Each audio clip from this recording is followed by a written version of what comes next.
हाय, good morning. आज निघाली आहे मी अलिबागला। खरं तर आज मला ब्राईड नाही आहे, आज थोडं माझं काम आहे म्हणून मी अलिबागला निघाले। काम काय आहे हे व्हिडिओमध्ये तुम्हाला समजेलच, त्यासाठी व्हिडिओ पूर्ण बघा। चला तर मग बरोबर 8:30ला मी अलिबागमध्ये पोहोचलो। जवळपास हॉटेल शोधत होतो। आम्ही थोडं लवकर आल्यामुळे सगळं बंद होतं। जेमतेम एक हॉटेल मिळालं आणि तिथे आम्ही मिसळपाव ऑर्डर केली होती। त्या मिसळमध्ये होते ग्रीन पीस म्हणजेच मटार। मी पहिल्यांदाच मटारवाली मिसळ खाल्ली होती हो, कारण की आपण मोस्टली मटकीची मिसळ खातो, त्यामुळे त्याला टेस्ट नव्हती, पण भूक लागली होती। त्यानंतर आम्ही आलो पासपोर्ट ऑफिसला।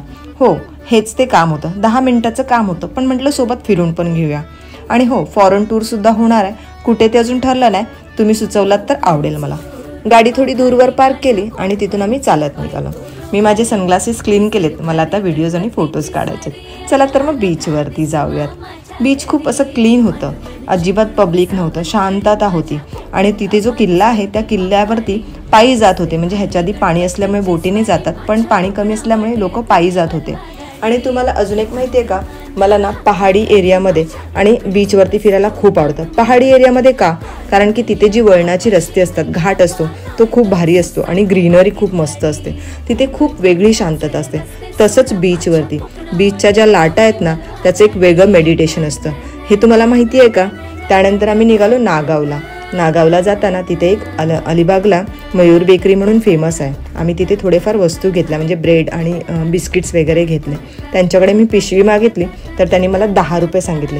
मी म्हटलं नको पिशवी, मी सगळं सामान हातात घेतलं आणि गाडीमध्ये ठेवलं। त्याच्यानंतर पुढे परत एक स्टोर लागला, त्या स्टोरला पण आम्ही व्हिजिट केलं।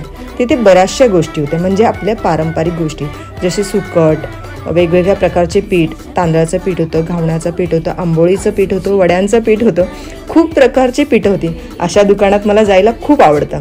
त्यानंतर आम्ही आलो कोळीनबाई हॉटेलला। खरं तर मला ह्या हॉटेलची टेस्ट करायची होती जेवणाची, म्हणून मी आली होती। आम्ही पहिलंच स्टार्टरला पापलेट मागवलं होतं। ते पापलेट स्टफेड होतं, आतमध्ये प्रॉन्सचं स्टफिंग केलं होतं। पापलेट बाहेरून वगैरे खूप सुंदर दिसत होतं, फ्रेश नव्हतं एवढं, कारण की आता पावसाळा असल्यामुळे स्टोअर केलेलंच असतं, पण आतमध्ये जे स्टफिंग केलं होतं, प्रॉन्सचं स्टफिंग होतं, त्याला एक मस्त टेस्ट होती। त्यासोबतच आम्ही मागवलं स्टार्टरमध्ये प्रॉन्स कोळीवाडा। ते खूप छान होतं, क्रिस्पी होतं, क्रंची होतं, ते मला खूप आवडलं। सोबतच आम्ही एक सुरमई थाली मागवली आणि असं जेवण केलं आणि आम्ही त्यांचं हॉटेल फिरायला सुरुवात केली। आम्हाला आजूबाजूचं त्यांचं जे काही त्यांनी केलं होतं, पारंपरिक गोष्टी रचल्या होत्या, त्या मला बघायच्या होत्या। त्यांनी एक छान किचन बनवलं होतं, सोबतच एक बोट ठेवली होती आणि एंट्रन्स खूप सुंदर केला होता। असं बघत आमचा प्रवास संपला आणि आम्ही लागलो परतीच्या वाटेला। जाताना भयंकर पाऊस होता।